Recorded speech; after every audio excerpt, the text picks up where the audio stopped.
और हम आज तक कश्मीरी पंडितों को इंसाफ ही नहीं दिला पाए। कोई बोला ही नहीं उनके लिए, कोई लड़ता ही नहीं है, लेकिन रोहिंग्या और बांग्लादेशी के लिए पूरा देश एक हो जाता है।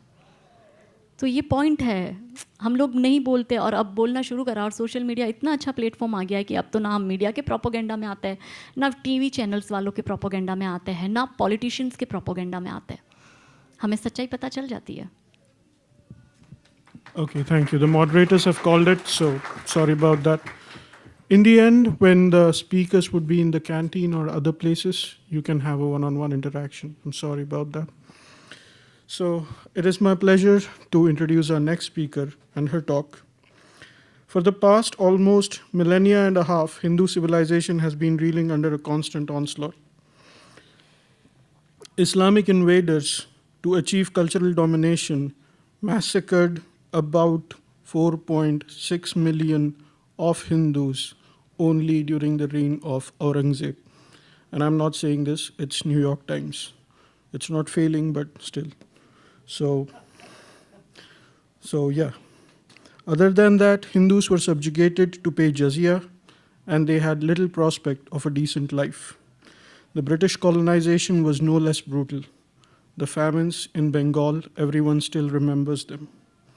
But these were not the only two colonizers in India. There was one more, and it was the Portuguese. One of the latest states to join the Indian Union was Goa. It joined in 1962. The Portuguese refused to leave Indian shores even after the valiant resistance was put up by Hindus in Goa. Even today, Goa is shown as a predominantly Christian place where the European explorers came to trade and converted locals with their pious evangelical missions. But the truth is a bit more darker, like you will see now.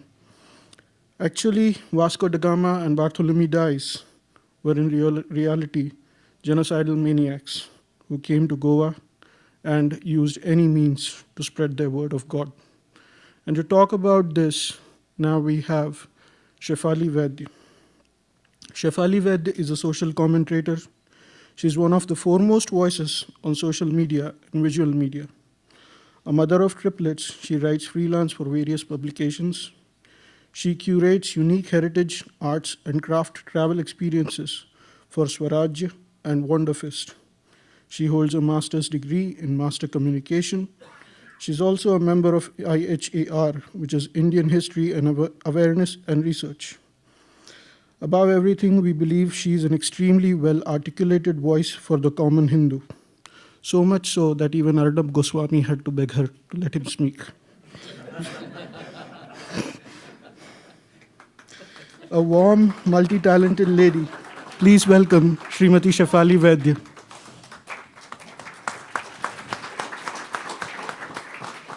Thank you so much. I am extremely happy to see a full house today. I really didn't expect. And I am really happy because this is the first step that anybody can take towards decolonization of your mind. Attend a talk like this, attend an event like this. The topic given to me is decolonization of the Hindu mind with special focus on what happened in Goa, how they tried to actually colonize the mind and how they succeeded, how the Portuguese succeeded, how the church succeeded. But before that, because I am a storyteller, I am going to start with two incidents, two stories actually. You'll realize the relevance as I tell you the stories.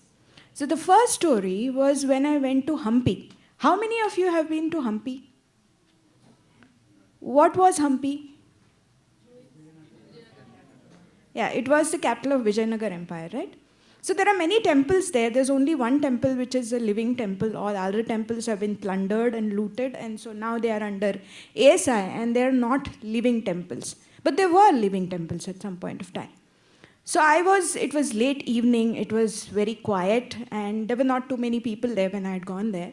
So I had visited a temple. It was a Krishna temple that was built after the Odisha Vijaya by Krishna Devaraya, I think. And there was a huge group of people who had come from some village in Madhya Pradesh. They had come in some 6 buses and they were going all the way from Kashi to Rameshwar. So har jagah pe they would go visit temples and take darshan and go, and they would do it traditionally. As in they would stay at each place, they would cook their own food, they take darshan, they would take a bath, they would do puja, and they would go. So I was watching them, and they entered the temple at around the same time I did. And while they were removing their chappals outside, the watchman there said, "Chappal utarne ki zarurat nahi hai, this is not a living temple. Andar kuch nahi hai," is what the watchman said. All of them, from the youngest child of 10 years to the oldest person of 65, they still removed their chappals. And one of the old ladies, she said, "To kya hua? Kabhi to, at some point, kabhi to hue honge na Bhagwan." And they removed their chappals, they went inside the temple, and I kept following them. And at every sculpture, even though it was broken, they would still pray very devoutly. And they went inside the temple, inside the empty sanctum sanctorum, and they did namaskar. Sashtang namaskar, all the men did, and all the women, they basically prostrated. There was nothing inside the Gabhara. There was nothing inside the sanctum sanctorum. But there would have been, right? For them, it was still a temple. It was still a living temple. And it was very moving. And then they came out. It was late evening. Then they went left. And I was still sitting there and just marveling that even a temple like this, even a temple which has no God in the sanctum sanctorum, even that temple, it arouses so much of devotion in a group of people. And suddenly, a car stopped, and a urban, typical upper middle class family from Bangalore, they got in. So there was husband, wife, there were teenage kids. And the wife, just when she was getting into the temple, she got a phone call. So she was talking on the phone, and the husband and the children, they went inside.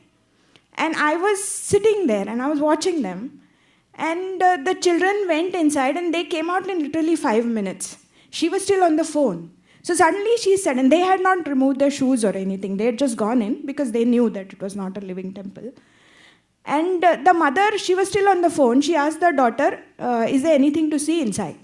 So the daughter said, "No, it's a waste of time. There's nothing inside." And she left. Now, these are also Hindus. And those people from the village were also Hindus. But the difference between the way they approached the temple was like day and night. So what happened? What changed between a village in Madhya Pradesh to the IT capital of India, Bangalore? What changed? Upbringing, colonization, mental slavery. The other incident I'll tell you happened with my own child. My daughter was at that time in grade 3, and we used to live in Dubai, and she used to go to an international school. So one day she came home, she was in 3rd grade or something, and she came and said, "I'm not going to the school from tomorrow." So I said, "What happened?" She said, "We are studying myths and civilizations, and today my regular teacher was not there. So a substitute teacher came, and she showed us a movie about Ganpati, the god Ganpati. And she said she didn't know anything about it. So she said, let's see the movie about this weird elephant man." So my daughter, who was at that point of time 3rd grade, so probably 8 years old, she said, "I told her, please don't call him weird elephant man. He is the god of wisdom." And she said the teacher didn't listen. And she again said, "Weird elephant man, so she's not a good teacher. I'm not going to go to school from tomorrow." So I then told her, "You did the right thing. I'm very proud of you. For an 8-year-old to stand up and say that, I don't accept it, it takes a lot of courage." And then I wanted to write to the school about it. So I wrote individually. I also wrote to the teacher. But I also called up the other Hindu parents in my child's class. It's in Dubai, so about 1/4 of the class in any school is Indian and Hindu. And they are not your liberal Hindus, okay? They're not your communist, we are spiritual, not religious kind of Hindus. These are regular temple-going, ordinary Hindus. But do you know the responses that I got from other Hindu parents? Can anybody guess? Pardon me? It's like, why do you want to take pangas? It's okay, she doesn't understand. She didn't mean anything by it. Why you making it a big issue? These are the reactions I got. But the school itself was very, very welcoming about what I had to say. So the principal apologized to me, the teacher apologized to me, the teacher made that other substitute teacher to come and talk to my daughter and say sorry, and she told me that the substitute teacher will never teach that class again. So if I took affirmative action, Other people were far welcoming. The teacher was a German. Their regular class teacher was a German. Their principal was an Australian. But they were far more amenable to the idea that I was asserting my identity. They apologized. They were very nice about it. But the Indian Hindu parents were like, why take pangas? Why speak up? It's not necessary. But if we don't speak up for our faith and for the things that we hold dear, who's going to speak up? If we don't stand up for our rights, who's going to stand up for us? It's only when we show a backbone, it's only when we show a spine, that's when the others will also start respecting us.